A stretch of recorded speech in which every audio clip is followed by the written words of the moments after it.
I'm standing in my driveway at 6 a.m., coffee in hand, watching my neighbor Marcus practically sprint across his perfectly manicured lawn to confront me about my eyesore of a car.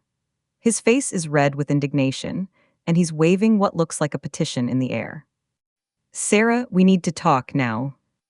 I take a slow sip of my coffee, already knowing what this is about. My 1987 Honda Civic, lovingly nicknamed Rusty by my late father, sits in my driveway looking like she's seen better decades. The paint has faded from blue to a sort of grayish teal. There's a dent in the passenger door from when I backed into a pole 3 years ago, and yes, there might be a tiny bit of rust around the wheel wells. Good morning to you too, Marcus, I say calmly. Don't good morning me. Do you have any idea what you're doing to our property values? Mrs. Henderson from Maple Street walked by yesterday and asked if we were having financial troubles in the neighborhood because of that. He points dramatically at Rusty like she's personally offended him. I glance at his pristine BMW sitting in his driveway, then at the other houses on our street with their perfect landscaping and luxury cars. Then I look back at Marcus, who's practically vibrating with righteous fury. If only he knew what was parked just 20 minutes away in my private hangar.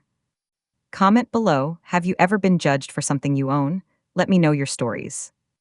Let me back up and explain how I ended up in this situation. My name is Sarah Chen, I'm 32, and I'm what you might call unconventionally wealthy. Most people in my upscale neighborhood of Willowbrook assume I'm either struggling financially or completely oblivious to social expectations. The truth is far more complicated. I inherited Rusty from my father when he passed away 2 years ago. Dad wasn't wealthy, he was a mechanic who worked 60-hour weeks to put me through MIT. That little Honda was his pride and joy, the first car he ever bought brand new back in 1987. He drove it for 35 years, maintaining it himself, talking to it like it was a family member. Rusty's got character, kiddo, he used to say, patting the dashboard affectionately. She's reliable, honest, and she'll never let you down if you treat her right. After Dad died, everyone expected me to sell Rusty and buy something more appropriate for my income level. See, what my neighbors don't know is that I'm the founder and CEO of a tech startup that I sold to Google 3 years ago for $247 million. After taxes, investments, and setting up trust funds for various family members, I walked away with enough money to never work again if I chose to. But here's the thing about sudden wealth. It changes how people see you, and not always in good ways. I learned this lesson the hard way during the 2 years between selling my company and moving to Willowbrook. I spent those years living in a penthouse in downtown Seattle, driving a Tesla Model S, wearing designer clothes, and dating men who seemed more interested in my bank account than in me. I had friends who suddenly needed expensive favors, family members who pitched business ideas over every holiday dinner, and colleagues who treated me differently once news of the sale went public. The breaking point came at my company's reunion party 18 months ago. I overheard my former business partner, someone I'd considered a close friend, telling a group of people, Sarah got lucky with the timing. Anyone could have built what she built if they'd had her connections. Her connections. As if my MIT education, the 4 years I spent sleeping 4 hours a night to code our platform, the countless rejections from investors, the months of eating ramen noodles to keep the company afloat, as if none of that mattered. That night, I made a decision. I was going to disappear from the tech world for a while and figure out who I really was without the money defining me. I bought the house in Willowbrook under an LLC, paid cash, and moved in with just the basics. I kept Rusty as my daily driver, shopped at Target instead of Nordstrom, and introduced myself to neighbors simply as Sarah, I work in tech. Most people assumed work in tech meant I was probably a mid-level developer or maybe a project manager. The kind of person who could afford a house in Willowbrook but wasn't quite wealthy enough for the luxury car lifestyle that dominated the neighborhood. It was refreshing, honestly. My neighbor Janet brought me homemade cookies and asked genuine questions about my life. Tom from across the street offered to help when I was struggling to set up my home office. Mrs. Patterson, the widow next door, shared gardening tips and invited me to her book club. For the first time in years, I felt like people were interested in me as a person, not as a bank account. Then Marcus moved in 6 months ago. Marcus Davidson is everything I learned to dislike about wealth culture. He's a hedge fund manager who moved to Willowbrook from Manhattan, bought the biggest house on the street, and immediately began treating the neighborhood like his personal country club.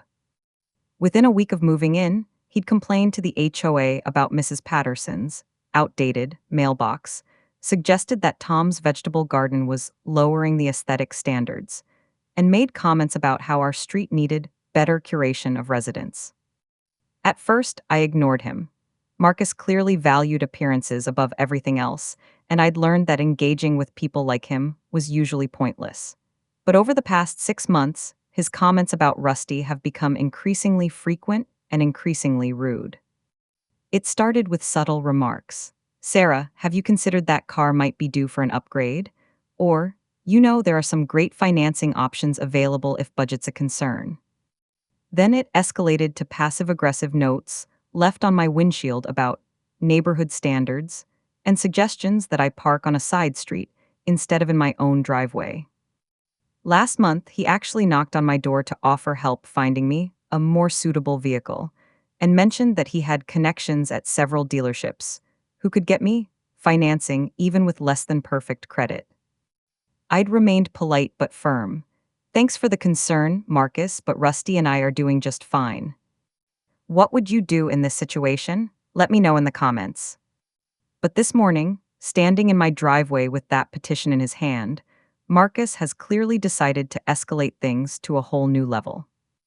"This is a petition signed by 12 families on our street," he announces, waving the papers at me.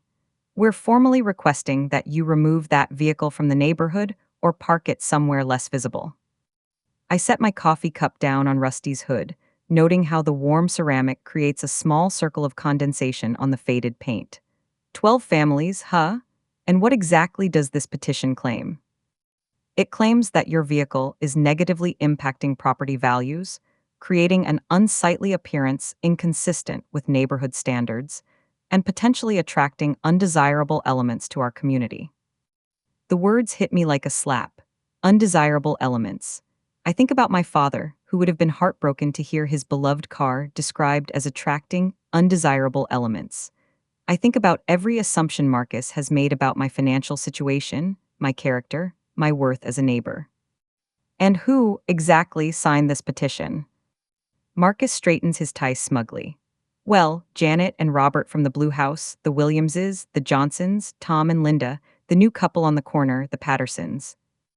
"Mrs. Patterson signed this?" I interrupt, genuinely surprised. Mrs. Patterson, who brings me soup when I'm sick and always asks about my work with genuine interest. Well, she had some concerns, but I explained how property values work and how one inconsistent element can affect the entire street's marketability. I feel something cold settle in my stomach. "What exactly did you tell her about me, Marcus?" He shifts uncomfortably, but his arrogance quickly returns. "Just the facts, that you're clearly struggling financially, probably behind on bills, and that keeping a car like that in a neighborhood like this suggests either poor judgment or inability to maintain appropriate standards." "The facts," I repeat slowly. "Look, Sarah, I'm not trying to be mean. I understand that tech work can be unstable, especially for people without advanced degrees or significant experience. But this is a community of professionals, doctors, lawyers, business owners. We have standards to maintain." I stare at him for a long moment, processing what he's just said. Not only has he made completely incorrect assumptions about my financial situation, but he's apparently been spreading these assumptions around the neighborhood, painting me as some kind of deadbeat who's bringing down everyone else's property values. "People without advanced degrees," I echo. "Right, I mean, no judgment, but boot camps and online courses aren't really the same as a proper education. And in today's economy, tech jobs for people without strong backgrounds are often the first to be cut." I think about my MIT diploma, framed and sitting in my home office. I think about the patents I hold, the awards I've received, the keynote speeches I've given at conferences around the world. I think about the scholarship fund I've established at my father's old community college, helping kids from working-class families pursue engineering degrees. "So you told 12 families that I'm uneducated, financially unstable, and my car is attracting undesirable elements to the neighborhood. I told them the obvious truth based on observable facts, Marcus says, his voice taking on a lecturing tone. Sarah, I'm actually trying to help you here. Image matters in life. How you present yourself affects how people treat you, what opportunities you get. If you cleaned yourself up a bit, maybe got a decent car, found a more stable job, you could really improve your situation. The condescension in his voice is staggering. I realize that Marcus doesn't just see Rusty as an eyesore, he sees me as a charity case, someone he can feel superior to while playing the role of benevolent neighbor, offering guidance to the less fortunate. And what happens if I refuse to sign this petition? Marcus's expression hardens. Then we'll have to escalate to the HOA, file formal complaints. Maybe start documenting other violations. I notice your lawn service isn't quite as frequent as it should be, and that fence could use some maintenance. Ah, there it is, the threat.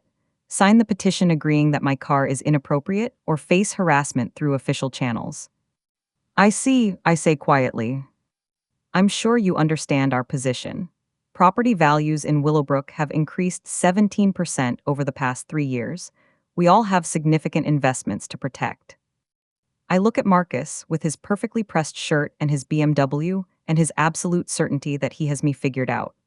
I think about Mrs. Patterson, whom I genuinely liked, signing a petition based on lies about my character and circumstances.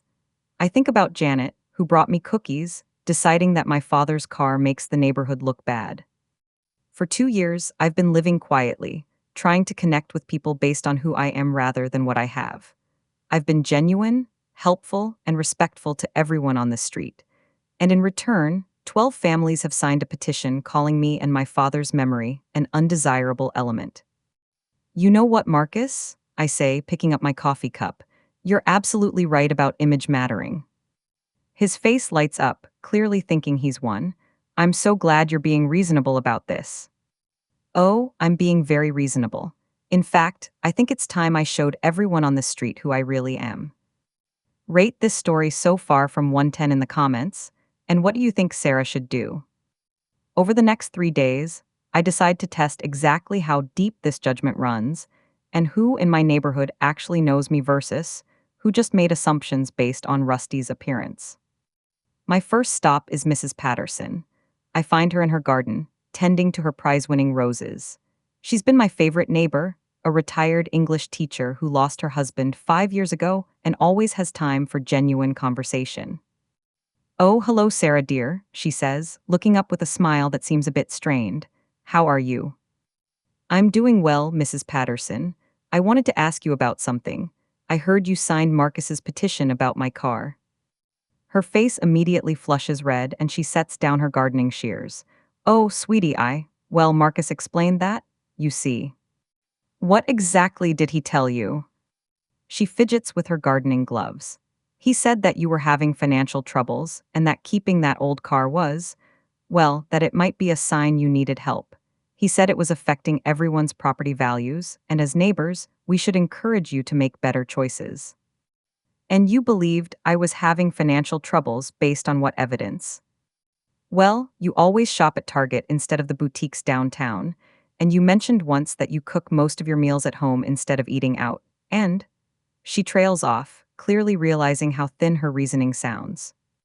Mrs. Patterson, cooking at home and shopping at Target are choices I make because I prefer them, not because I can't afford alternatives. Did you ever consider asking me directly about my situation before signing something that calls me an undesirable element? Her eyes widen. Oh my goodness, it said that? Marcus told me it was just about encouraging neighborhood improvement. He said you'd probably appreciate the guidance. I pull out my phone and show her a photo of the petition's language. She reads it, her face growing paler with each line. Sarah, I had no idea it said these things. Marcus just told me it was about helping you understand neighborhood expectations. I would never have signed something calling you undesirable. You're one of the kindest people on the street. But you were willing to sign something without reading it, based on assumptions about my financial situation that you never bothered to verify with me directly. She sinks onto her garden bench, looking genuinely distressed. You're absolutely right, and I'm deeply ashamed. I let Marcus convince me that I was helping you when I was actually betraying your trust. Can you ever forgive me? I study her face and see genuine remorse. Mrs. Patterson made a mistake, but she's owning it completely. I appreciate your honesty, Mrs. Patterson, but I need to ask, if you thought I was struggling financially, why didn't you offer help directly? Why was your first instinct to sign a petition to make me change rather than to support me? She's quiet for a long moment. Because Marcus made it sound like the car was your choice, not your circumstance. He said people like you sometimes don't understand how your choices affect others, and that firm guidance was more helpful than enabling. He made it sound like you were being stubborn or inconsiderate. People like me, people who aren't from backgrounds like ours. She looks mortified as soon as the words leave her mouth. Oh God, Sarah, that sounds horrible when I say it out loud. I think Marcus somehow convinced me that you didn't understand middle-class expectations because you weren't raised with them. This is fascinating and horrible. Marcus has somehow painted me as both too poor to afford a decent car and too working class to understand proper behavior. He's created a narrative where I'm simultaneously a charity case and a social problem. Mrs. Patterson, would it surprise you to know that I have a PhD from MIT and used to run my own technology company? Her mouth falls open. You, what? But Marcus said. Marcus assumed, and instead of getting to know me over the year I've lived here, you all let him tell you who I was. I leave Mrs. Patterson to process that revelation and walk across the street to Janet and Robert's house. They're both in their driveway, washing Robert's Lexus. Hi Janet, Robert, beautiful day for car washing. Janet looks uncomfortable immediately. Oh, hi Sarah, yes, it's a nice day. I wanted to thank you both for signing Marcus's petition about my car. It's been really illuminating to learn how my neighbors view me. Robert sets down his sponge and crosses his arms. Look, Sarah, this isn't personal. It's just about property values. We all have significant investments in our homes. I understand. And what exactly did Marcus tell you about my financial situation that convinced you my car was a threat to your investment? Janet jumps in quickly. He didn't say anything specific about your finances. He just explained that certain types of vehicles don't fit with the neighborhood aesthetic. Certain types of vehicles? Well, yes, cars that are older or show wear or suggest that the owner might not have the same standards as other residents. I notice she can't quite meet my eyes. Standards. Sarah, we're not trying to be snobs, Robert says, his voice becoming defensive. But we worked hard to afford houses in a neighborhood like this. We deserve to have our investments protected from things that might make buyers think twice. Things like my car. Things like cars that suggest the neighborhood might be transitioning, Janet says quietly. Transitioning to what? To a more mixed economic demographic, Robert explains. Look, diversity is great, but economic diversity in a high-end neighborhood can really hurt resale values. I stare at them both, processing what they've just said. They're not just judging my car, they're worried that I represent some kind of economic contamination that will spread and lower the neighborhood's status. So you signed a petition to remove me as a problem without ever asking about my actual economic situation. We assumed Marcus had done due diligence, Janet says defensively. He's in finance, he understands these things. Due diligence would have been talking to me directly. Well, we didn't want to be rude by asking about your personal finances, Robert says. But you were comfortable signing a petition calling me an undesirable element based on assumptions about my personal finances. They exchange a look that tells me everything I need to know. They're not sorry about the petition, they're just uncomfortable being confronted about it. My next stop is Tom's house. Tom has always been friendly. He's a software engineer who works remotely and often waves when he sees me in my yard. I find him in his garage, working on what looks like a vintage motorcycle. Hey Tom, that's a beautiful bike. He looks up and grins. Thanks, it's a 1974 Kawasaki Z1. Found her in a barn upstate and I've been restoring her for 2 years. The detail work is incredible. You're clearly passionate about vintage vehicles. His smile falters slightly. Yeah, Sarah, listen about that petition. You signed it. I did. He sets down his wrench and faces me directly. And I've been feeling terrible about it ever since. What convinced you to sign? Honestly, peer pressure. Marcus came by when Linda and I were having coffee with the Johnsons and the Williamses. He had this whole presentation about property values and neighborhood standards. Everyone was nodding along, talking about how important it is to maintain the community's image. And I felt like if I didn't sign, they'd think I was the problem too, like I didn't care about the neighborhood or I was okay with things declining. He runs a hand through his hair. It was cowardly, and I knew it was wrong even as I was doing it. But you did it anyway. I did it anyway. And the irony isn't lost on me that I'm standing here working on a 49-year-old motorcycle while complaining about your car being too old. I appreciate Tom's honesty, even though his actions disappointed me. What's different about your motorcycle? Nothing, really, except it's in my garage where it doesn't challenge anyone's assumptions about me. He looks genuinely ashamed. Sarah, I think your car is great. I think it's awesome that you drive something with history and character. I was just too much of a coward to say that when it mattered. And what assumptions do you think people are making about me? Tom is quiet for a long moment. That you're struggling, that you don't fit in, that you might bring down the neighborhood's status. He pauses. But I've never believed those things. You're clearly intelligent, you're always kind, and honestly, you seem more grounded than most people on the street. Then, why didn't you defend me? Because I was more worried about fitting in myself than doing what was right. And I'm really sorry about that. At least Tom is being completely honest about his motivations, even though they're disappointing. My final test is with the Williamses, an older couple who moved here from Manhattan last year. I find them both in their front yard, supervising the installation of new landscaping. Hello, Mr. and Mrs. Williams. The new plantings look beautiful. Mrs. Williams looks up with a polite but cool smile. Thank you, Sarah. We're trying to bring a bit more sophistication to the street. I wanted to discuss the petition you signed about my car.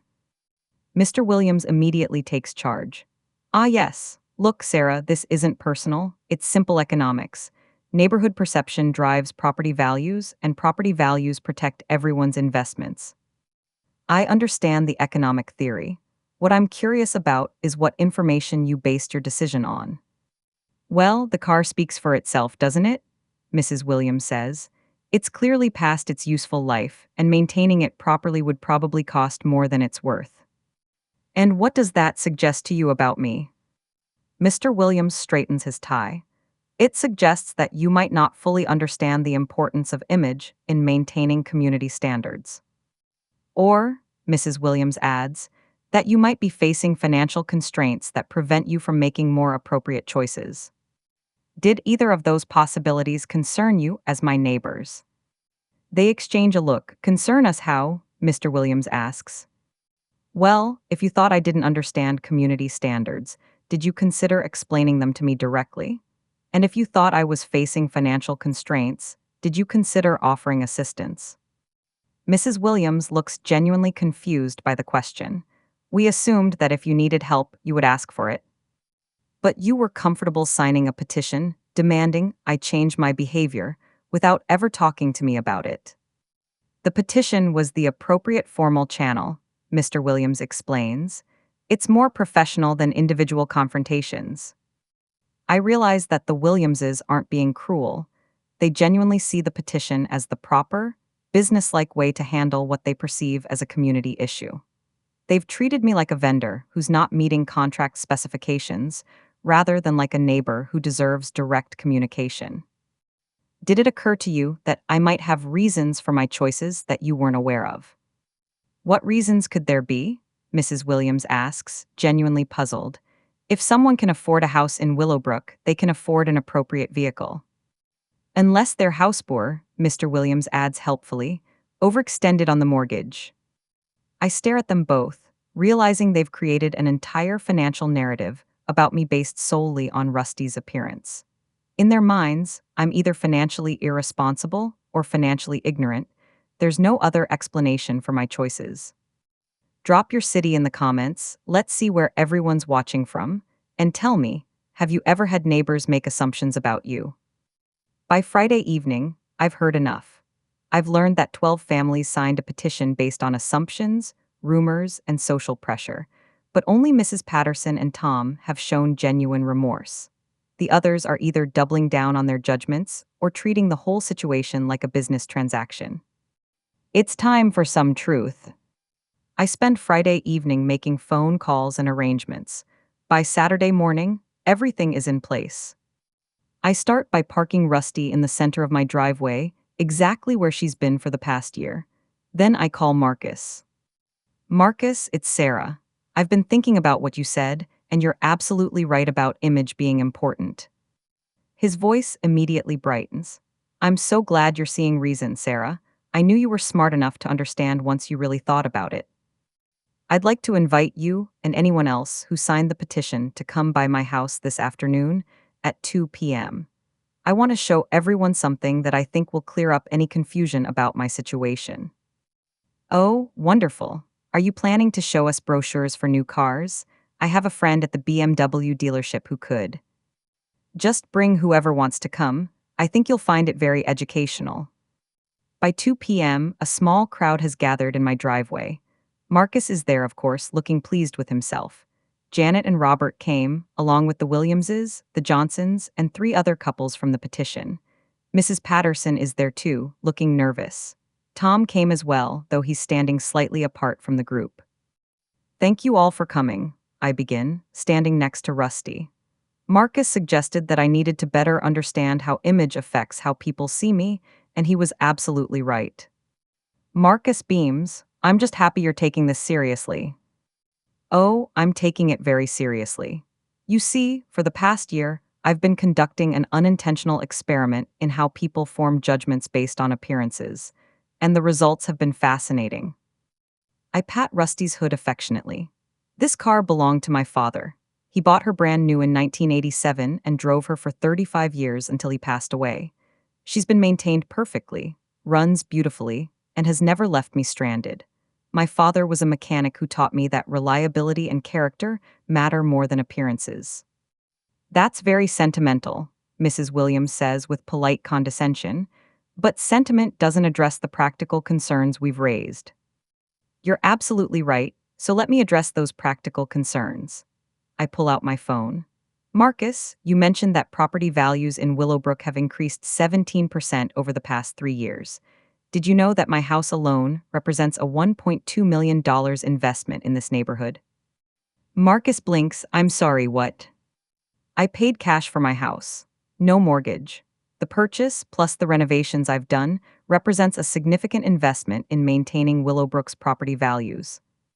Janet frowns, but how could you afford? I mean, if you're driving that car. Because, Janet, I choose to drive this car.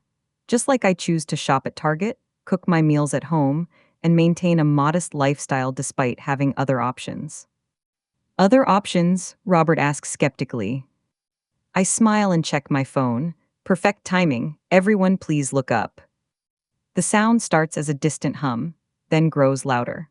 Within 30 seconds, a sleek helicopter appears over the treetops, circling once before beginning its descent toward the empty lot behind our street, the same lot where I've arranged to have several orange cones placed to mark a temporary landing zone. The crowd stares in stunned silence as the helicopter touches down. Marcus's mouth is literally hanging open. That, I say calmly, is my ride to the airport. The helicopter's rotors slow, and the pilot gives me a thumbs up. I wave back. You see, I have a business meeting in Portland this evening, and commercial flights weren't convenient, so I'm taking my private jet instead. Your private jet? Marcus whispers. My private jet, would you like to see it? Without waiting for an answer, I start walking toward the helicopter. The crowd follows in stunned silence, like I'm leading a parade of people who have just had their entire worldview shattered. As we approach the helicopter, I turn back to address them. My name is Sarah Chen. I have a PhD in computer engineering from MIT, magna cum laude. I founded a technology company that developed revolutionary data compression algorithms. 3 years ago, I sold that company to Google for $247 million. Mrs. Williams actually gasps. Janet grabs Robert's arm for support. After taxes and investments, I have what most people would consider more money than I could spend in several lifetimes. I live in Willowbrook because I wanted a quiet place to figure out who I am when money isn't the defining characteristic of my relationships with people. I gesture toward Rusty, sitting faithfully in my driveway. I drive my father's car because it reminds me where I came from, keeps me grounded, and honors the memory of a man who taught me that character matters more than appearances. Marcus is staring at me like I've just announced I'm an alien. But you shop at Target. Because I like Target, I cook at home because I enjoy cooking. I don't wear designer clothes because I find them uncomfortable. These are choices, Marcus, not limitations. The helicopter pilot calls out, Ms. Chen, we're ready when you are. Thank you, David, I call back. Then I turn to my neighbors one final time. Marcus, you spent 6 months telling everyone I was financially struggling, poorly educated, and bringing down the neighborhood. You organized a petition calling me an undesirable element. You never once asked me about my actual situation. Marcus looks like he might faint. I had no idea. I mean, how could I have known? You could have gotten to know me. You could have had a conversation. You could have shown basic respect for a neighbor instead of making assumptions based on prejudice and classism. I look around at the group. All of you made judgments about my character, my intelligence, my worthiness as a neighbor, based on a car. You were willing to sign a petition to force me out rather than simply getting to know me. Sarah, Janet starts, we had no idea.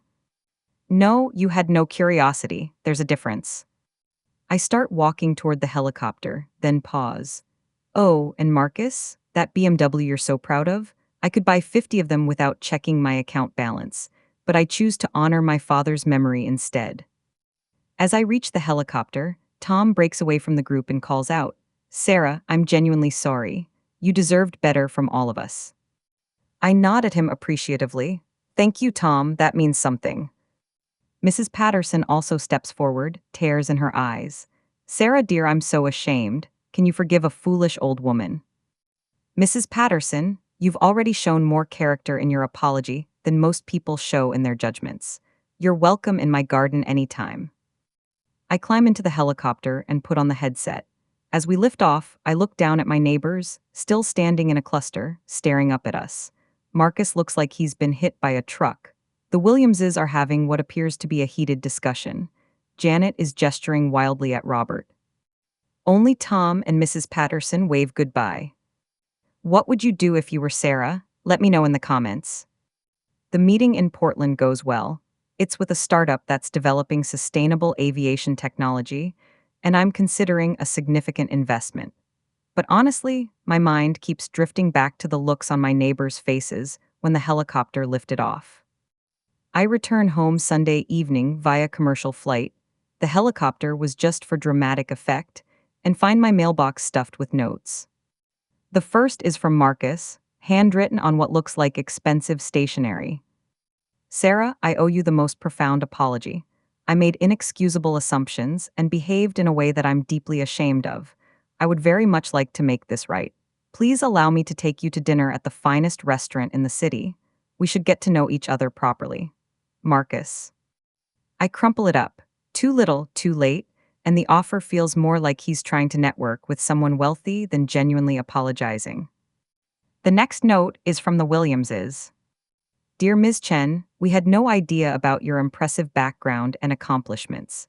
As fellow business professionals, we would love to discuss potential opportunities for collaboration. Perhaps we could arrange a meeting? Charles and Beverly Williams. Another networking attempt disguised as an apology, also crumpled. Janet and Robert's note is shorter. Sarah, we're so sorry for the misunderstanding. We'd love to have you over for dinner and learn more about your work. Maybe you could give us some investment advice? J and R. The pattern is becoming clear. Now that they know I'm wealthy, I'm suddenly interesting, worthy of attention, someone who could benefit them. But then I find Mrs. Patterson's note. My dear Sarah, I've been crying since yesterday, not because of your money, but because of how poorly I treated someone who has been nothing but kind to me. You don't owe me forgiveness, but I wanted you to know that I've learned something important about myself that I don't like very much. I'm going to do better. Your neighbor, if you'll still have me, Alina Patterson. And Tom's. Sarah, what happened yesterday was a masterclass in dignity and grace under pressure. I've never seen someone handle prejudice and assumptions with such class. I hope we can still be neighbors in the real sense of the word. Also, if you ever want to talk vintage vehicles, I'd love to hear more about Rusty's story. Tom. These two get it. They're not apologizing because I'm wealthy, they're apologizing because they failed to treat me with basic human decency. Over the next week, the neighborhood dynamics shift in ways that are both satisfying and revealing. Marcus becomes almost comically obsequious. He starts waving enthusiastically whenever he sees me, always trying to strike up conversations about my incredible success and my inspiring journey. He mentions several times that he's always been good at identifying potential in people, and that he sensed there was more to me than met the eye. On Wednesday, he actually knocks on my door with a bottle of expensive wine and a business proposal. He wants to discuss investment opportunities and ways we could collaborate professionally. When I politely decline, explaining that I'm taking a break from business, he looks genuinely confused.